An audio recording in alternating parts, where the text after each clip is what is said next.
Hello again, and welcome to the Sports History Collector. I'm Mike, and what you just saw was day 2, Saturday, of the Burbank Card Show at the Ontario Convention Center. It was very busy. That was 10 a.m., just shortly after they had opened up. Just to give you guys an idea, there was probably 20-25 minute wait to get in the doors. Parking, although plentiful, was a little difficult to find, only that a lot of the lots were filling up and closing, so we had to go from lot to lot, but finally made a lot that was open. Anyway, it was $15 to park. They only took card, no cash. Entrance fee was $15. They did take cash, and food inside was a variety of prices, actually not too bad, and quality was not too bad. And they only took card as well. So just to kind of give you a update on that. There was a lot of tables there. It wasn't national big, but it was the biggest show I've been to since the last Anaheim National, which was I believe 2006. And I had maybe just a handful of things I was looking for. And I actually found one item on the list, and then found some other items that were, although on my list, they had been way down, but the prices were so good that I couldn't pass them up. So what we have here is we have 5 of the Nabisco Sugar Daddy basketball cards. If you remember, I don't even remember or know if Sugar Daddies are still around. They were a sucker or are a sucker. Kind of a counterpart to the Sugar Babies and Sugar Mamas that they had in the packages. But the Sugar Daddies were a sucker, and you'd open them up and there would be a card inside. They had these for a couple of years. The first 4 that are there are from, sometimes they're listed as 74, sometimes they're listed as 73, 74. The last one with the stars is 75. So from left to right, we have Spencer Haywood, and then Connie Hawkins.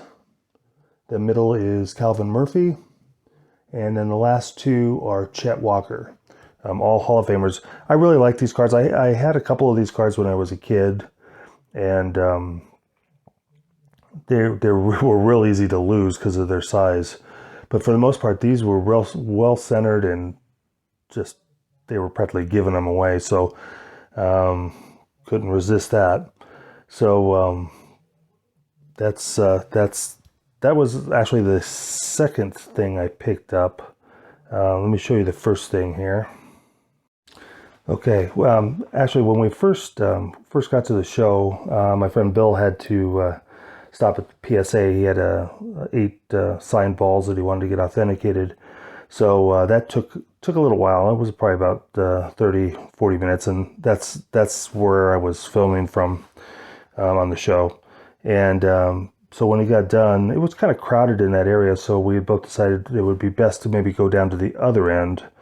And as soon as we got to the first row, man, we were in heaven, because it was a lot of vintage. And about the second table, the guy had a lot of boxing cards, and I did not have any boxing cards on my list right now, but I had a want of Abe Attell. For those that don't remember, Abe Attell was the go-between between Arnold Rothstein and the 1919 Black Sox players. And this guy basically had a box of just random cards, all boxers, and I came up with 2, and they were so inexpensive that I got them both. The one on the left with the red background is a let me had to write it down because I wasn't familiar with the card. It is a 1910 T219 Abe Attell.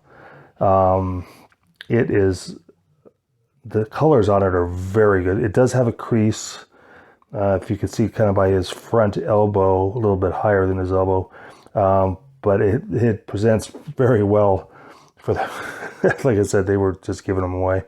And the other card is a 1951 ringside A Battelle.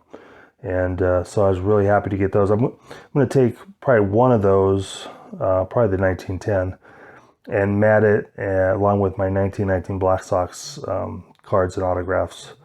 So that was a big coup, and right out of the gate was made me very happy. The next card was at the end of the row, and it was my big card for the day. I had on my list about a handful of T205s that I wanted to get for one particular display, which will be in a future video. That seems to be a theme. And for the life of me, I asked, this was at LA Collections, a real good dealer, real personable, and really willing to deal. And I remembered 4 of the 5, and for the life of me, I could not remember the 5. And he had a stack of T205s. Let me look through them. Nothing. Got to the very last one, and it was like, that's the 5th one. So I picked up Clyde Engel T205 gold border. It's a PSA 2, and there's a little bit of a crease in the bottom right corner, I guess as you're facing it. But hardly noticeable to the naked eye, and the colors are really good. Borders are very nice, and boy, out of the gate I was very happy. So we went down the rest of the rows, kind of earmarking things that we might want to get and stuff, but not wanting to pull the trigger on too much stuff early. And there were a lot of things that were, they were good prices, but not great prices. And we could have got, even better prices, but for, the quality of the particular items maybe weren't what we were looking for. But the last pickup for me came to a dealer, and I almost pulled the trigger on a 1970 Tom Seaver. And I'm kind of glad I didn't, because I think I could have got a better deal elsewhere. And I happened upon, in the same box, he had this 1970 Roberto Clemente in a 4. And I kind of had to ask him about the price on it, because it was like ridiculously low.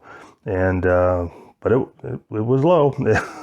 And so I was very happy to get this. It was my last pickup of the day. And I'll tell you, the Burbank card show is one you don't want to miss. They're going to be having another one that sounds like it's going to be bigger in Labor Day weekend in the Anaheim Convention Center, which is a much bigger venue, although Ontario was pretty good. So anyway, so if you're in the neighborhood Labor Day weekend, I suggest you make plans to visit Anaheim. So that's all for today. Thanks for watching, and I'll talk to you soon.